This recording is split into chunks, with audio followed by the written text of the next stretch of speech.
So in the era of work-life balance, workers at NVIDIA, they can work 7 days a week, up to 2 a.m. And here's the thing, they love it. Very few are leaving the company. In fact, when I started on Wall Street, that's how it was. People worked endless hours at places like Goldman Sachs and Bear Stearns, and I loved it.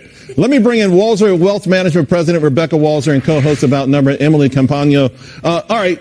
Work-life balance. I know it's a hot buzzword. I'll start with Emily. I never liked it. And also this other thing where people say you're not what you do, you're not who you are, what your work is. But heck, you spend at least 1/3 of your life at work. I hope part of it's you. That's right. All right. So here's the deal. As a young attorney, we were expected to put in our hours, right? And as you rose up through the ranks, then not only did your pay increase, your hours sort of decreased. Yeah. What I see is maybe the potential problem is when people who graduate through the chapters of their life, they don't give up the working till 2 a.m. Work balance is important. The older you get, we need it for health, right? We need it for family life balance, all that stuff. Someone told me if more than 4 hours of sleep is important. I need a lot. But to me, it's that, that longevity thing that really plays a part. You're an employer. You have a lot of employees. How do you feel about this?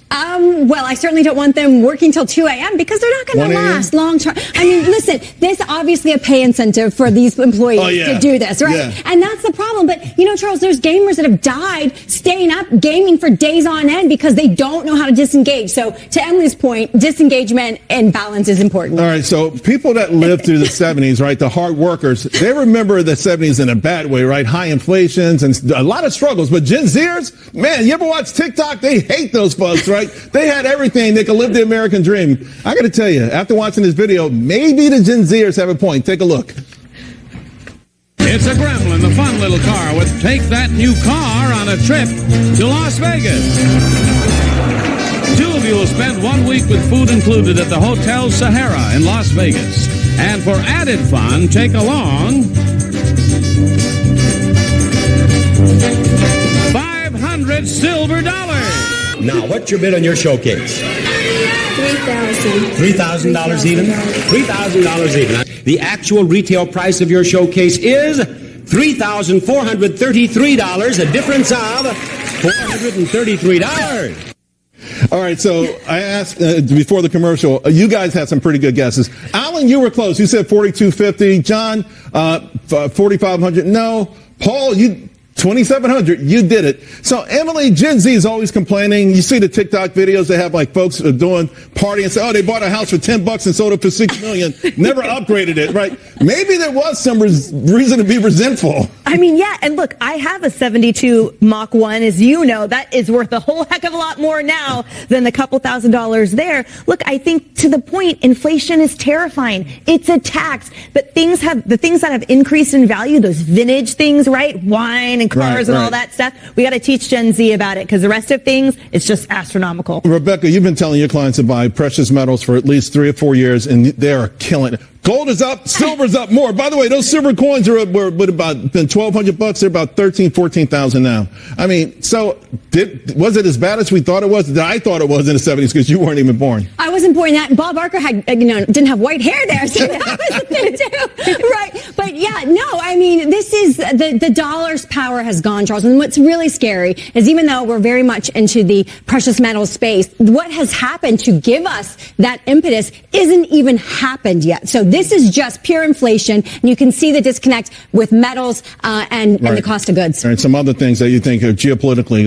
Absolutely, yes, absolutely. All right, New York City is sort of infamous for young people cramming into these expensive apartments. Everyone just wants to live in a city. Well, move over because here come the boom mates. Roommates of the baby boomer generation. What do you think about this trend? Golden Girls. Yes. Totally, it's a dream. So what do you think, Rebecca? I mean, I hope that one day I don't need a roommate. I hope that I'm either sufficiently financially independent or I'm living with my husband. I think that would be the best choice, but I'm not sure.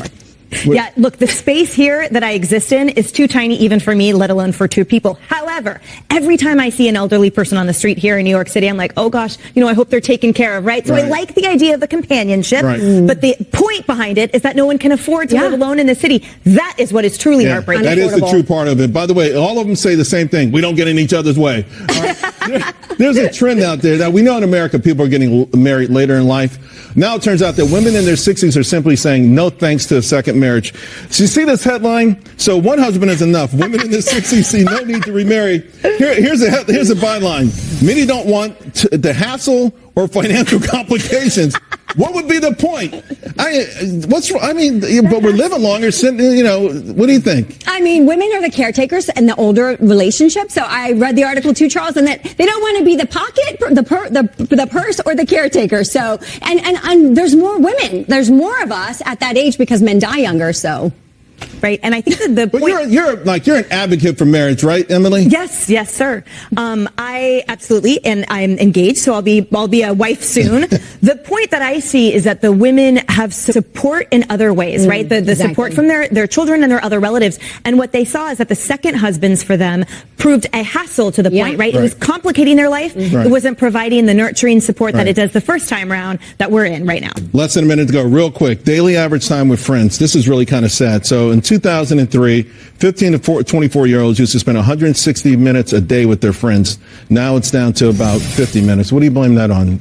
Social media and tech. Absolutely. And it is a travesty. And if you ask them how many minutes they spend with their friends online, the number would go straight up, and that is what is devastating. I hate that little tracker that tells you how much time you spend every week on your iPhone. I'm like, no. So yeah, that's a problem. And we need to be with people in person. Social media is great, and it obviously serves a need, but it is not the same as the real deal.